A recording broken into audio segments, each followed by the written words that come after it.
Le département, premier partenaire du sport en Sarthe.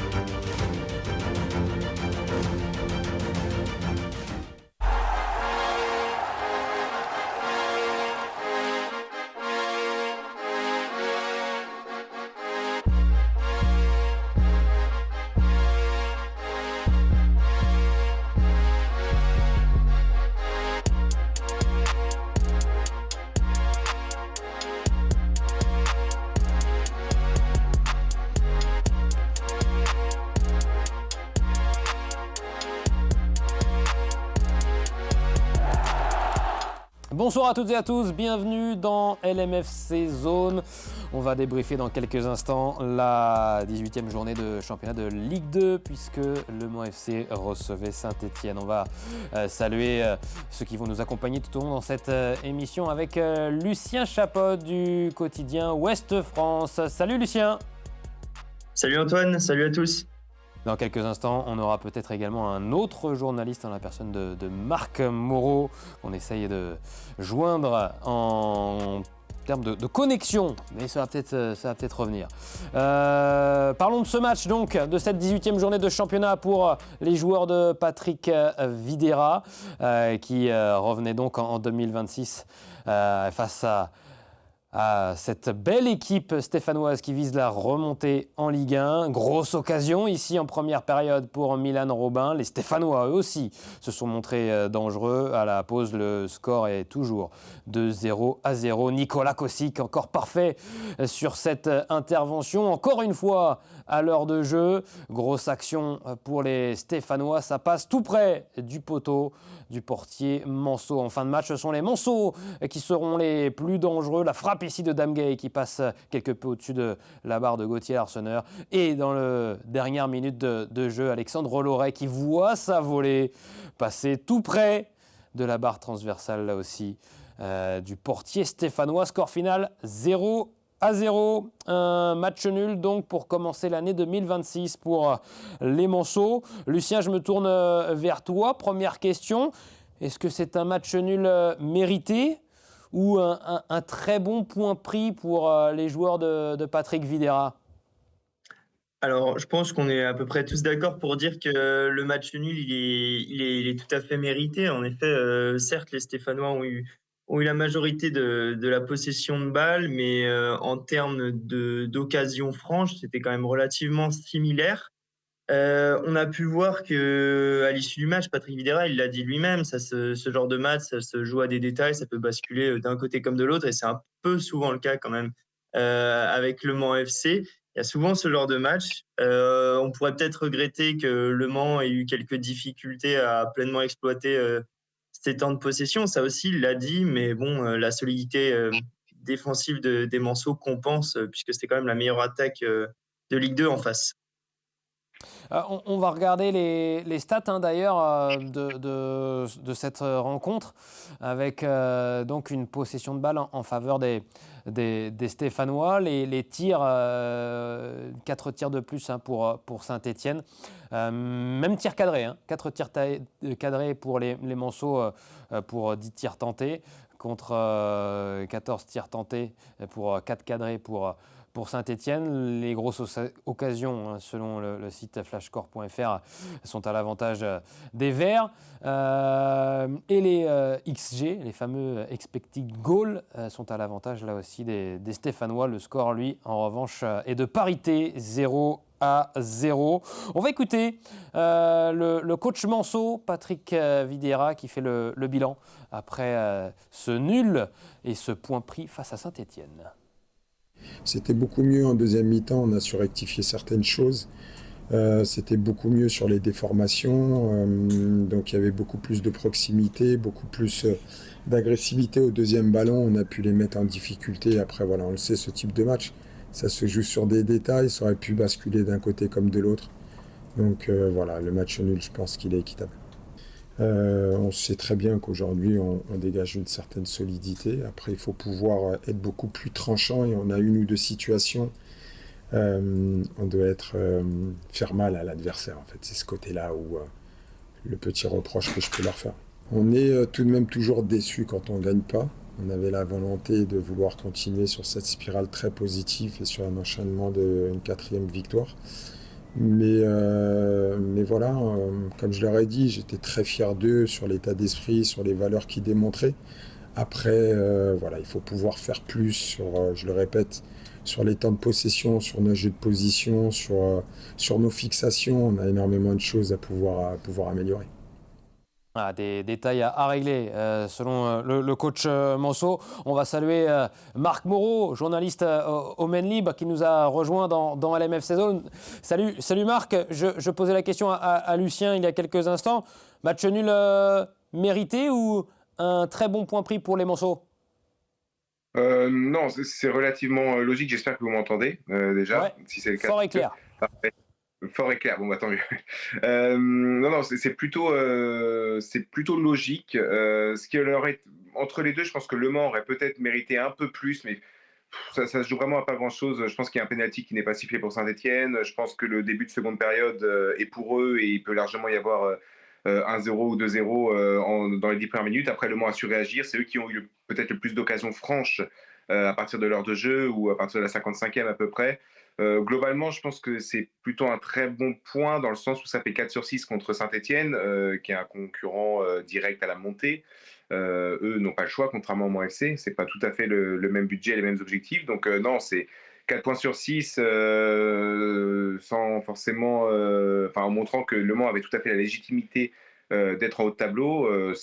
Il faut le prendre. C'est frustrant un petit peu parce qu'on aurait aimé avoir un but dans un stade plein. Comme il l'était à Marie-Marvin samedi soir, mais ça c'est en étant un peu gourmand. Le Mans a enchaîné 13 matchs, un 13e match sans défaite contre un des plus gros calibres de ce championnat, donc non, c'est très bien. C'est vrai qu'on a été servi en termes de situation, d'occasion.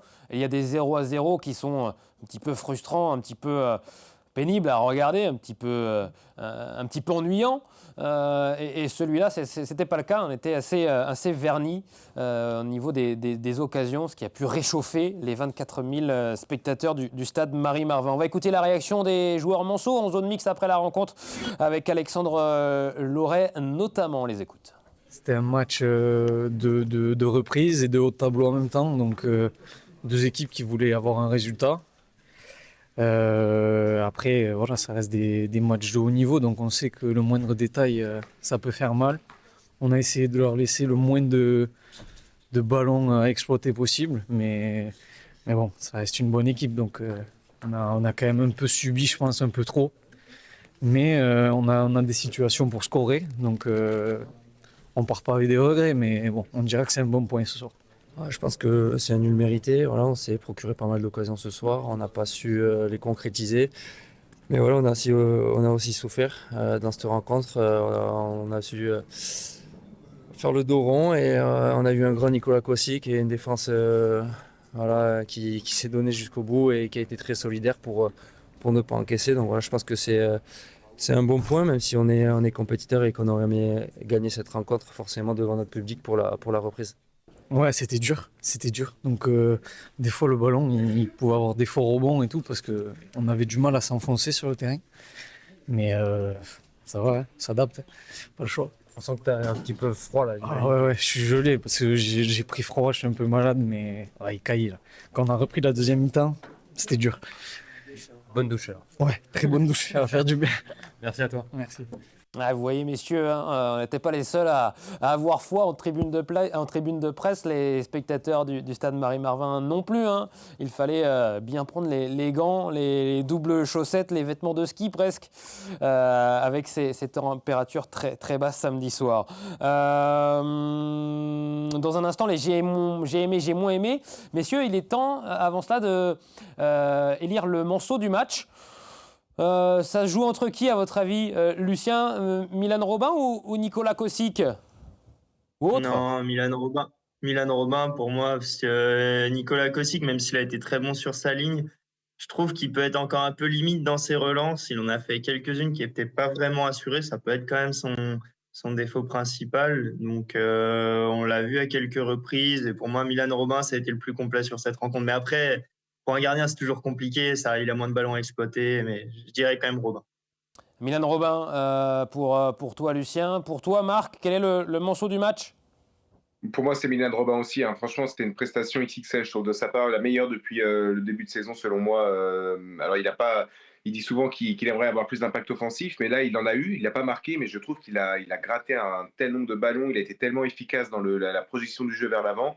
Moi, je n'ai aucun autre joueur qui arrive au niveau de Milan Robin sur cette rencontre-là, en tout cas. Eh bien justement, on a la parole à l'intéressé. On va écouter Milan Robin après cette rencontre, ce match nul et sa belle performance. Pardon.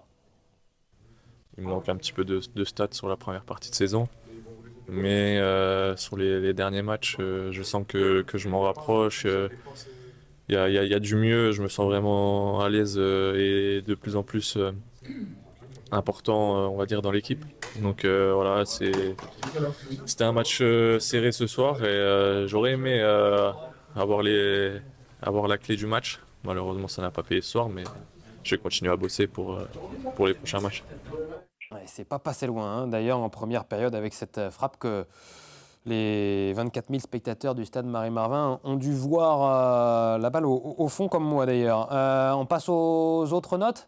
Les notes flash score des joueurs manceaux. On notera donc le 7,3 pour Milan Robin, le 7,4 pour Kosic, pour You également en défense centrale. En termes de stats, hein, puisque les notes flash score, ce sont seulement des notes qui se font en fonction des stats. Et donc, eh bien, c'est Isaac Cossier qui remporte le titre avec cette meilleure note de 7,7. Voilà. Et vous noterez que les impactants, cette fois, ont été un petit peu moins bien notés en termes de statistiques. On passe au j'ai aimé, j'ai moins aimé. Lucien, j'ai bien aimé votre j'ai aimé que vous m'avez dit avant de prendre l'antenne. C'est la domination aérienne. C'est ça ce que vous avez aimé et retenu aussi dans ce match? Ouais, bah, c'est quelque chose quand même qui me marque assez souvent quand je regarde le Mans FC et qui m'a encore plus sauté aux yeux là. On a eu déjà offensivement, Le Mans, je crois, a eu 25 centres et à 6 reprises, bon, ce qui n'est pas forcément énorme, mais ces centres ont trouvé preneur. Et surtout, à chaque fois, ces têtes, elles aboutissaient à des têtes cadrées ou juste à côté. Certes, pas forcément très dangereuses, mais euh, il y avait quelqu'un au bout. Alors que les Stéphanois, ils n'ont réussi à trouver un destinataire qu'à une seule reprise sur 14, je crois, ce qui est quand même très peu, mais ça veut aussi dire que c'était un Manceau qui était à la réception sur ces centres stéphanois. Et donc, offensivement, dans leur surface, les Manceaux sont là et offensivement également. Et ça montre, je trouve, qu'ils dominent, même au milieu de terrain. Il y a eu beaucoup de duels gagnés par les Manceaux. Et ça, c'est quelque chose quand même qui est très intéressant pour cette équipe. Tu as aimé donc la domination aérienne dans les deux surfaces, Lucien. Et toi, Marc, qu'est-ce que tu as aimé? Bah, moi, c'est un peu plus évident, c'était l'affluence, mais c'est important de le souligner encore. Alors, c'est vrai que ça aide forcément d'avoir Saint-Etienne, de recevoir Saint-Etienne, c'est une grosse équipe. Il n'y a pas besoin forcément de faire énormément de promos, entre guillemets, pour convaincre les gens. Mais il faisait quand même moins 3 degrés, les gens ont fait des déplacements, c'est pas toujours évident d'aller dans ce stade avec une seule voie d'accès, on va dire, et tous les bouchons que ça peut engendrer. Donc, franchement, bravo à tout le monde, et j'espère que ce sera la même chose, parce que c'est mérité, puis ça change quand même, le visage d'un match, hein, quand un stade est rempli. Alors, on ne pourra pas toujours faire 24 000, hein, mais je pense que Le Mans mérite d'avoir au moins 10 000 personnes à chaque fois dans son stade, vu ce qu'il propose depuis le début de saison. Et ça aide quand même. Est-ce que le résultat aurait été le même en ayant un stade qui sonnait un peu plus creux? Je ne sais pas. Alors, c'est vrai que c'est surtout les Stéphanois qui ont fait beaucoup de bruit sur l'ensemble de la rencontre, si on prend la globalité du match. Mais il y avait un Cop Manceau qui était très en forme aussi. Et voilà, il faut que maintenant que le grand public se joigne au chant du COP 100 et or, et ce sera parfait, mais step by step, et déjà de voir un stade Marie-Marvin qui fêtait sa 4e meilleure influence de l'histoire, c'est super bon signe, donc j'ai beaucoup aimé. L'affluence était là et ça fait la transition avec toi, Lucien, pour ton j'ai moins aimé. L'affluence était là, l'ambiance un peu moins, c'est ça ce que tu as trouvé, hein?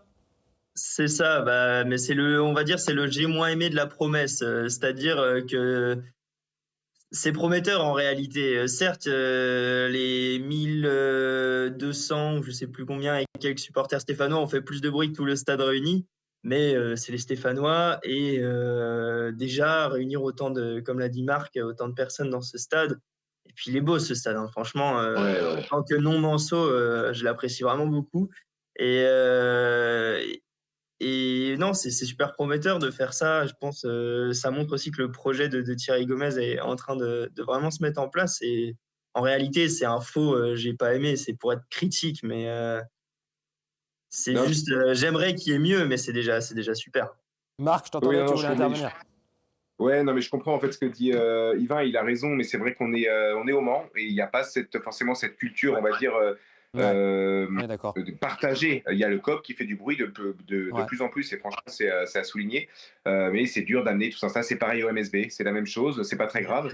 Mais on n'est pas, le Mans n'est pas réputé pour avoir les ambiances les plus chaudes du championnat de Ligue 2.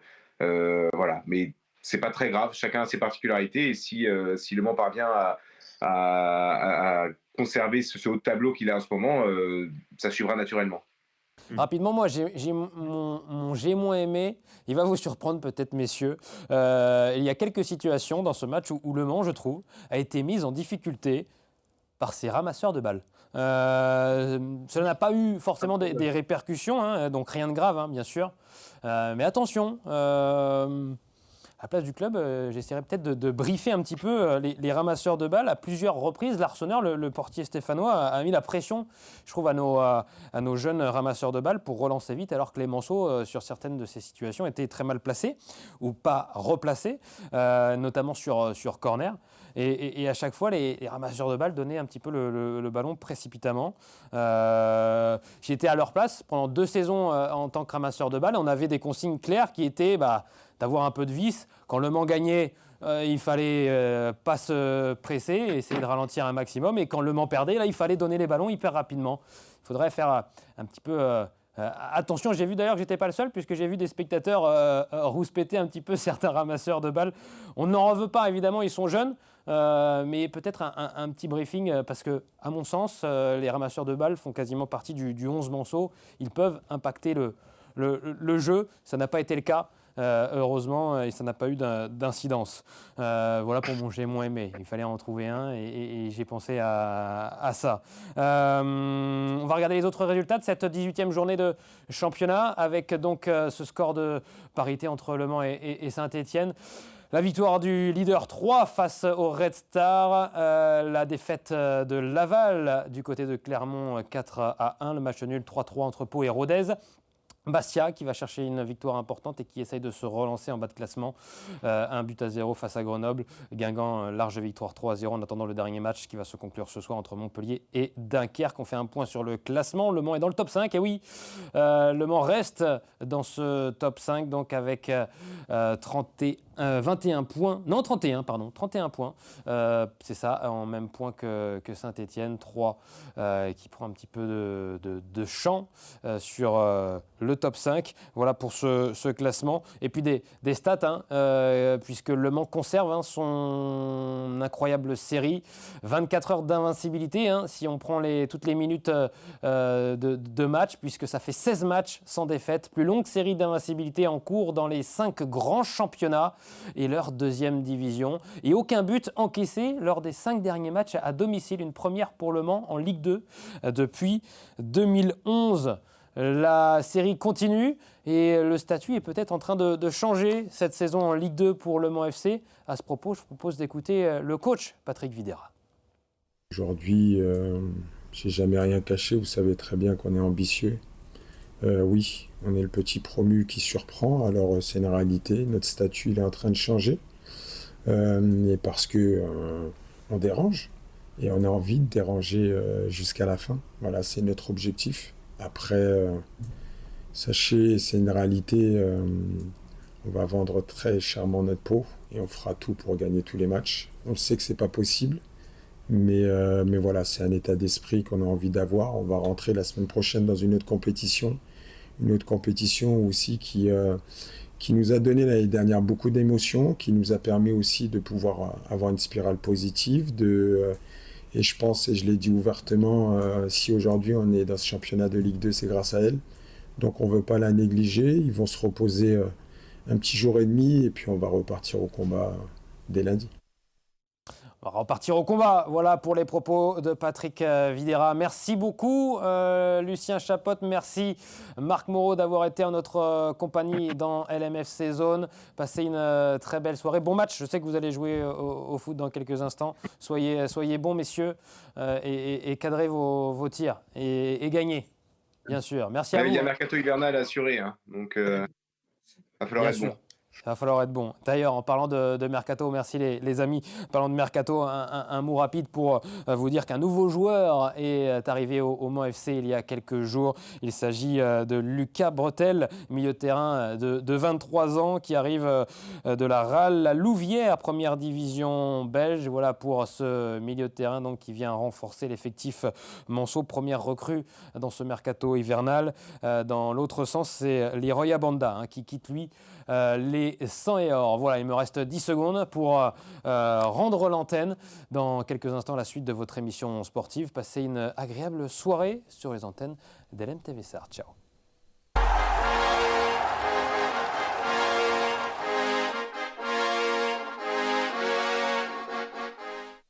Le département, premier partenaire du sport en Sarthe.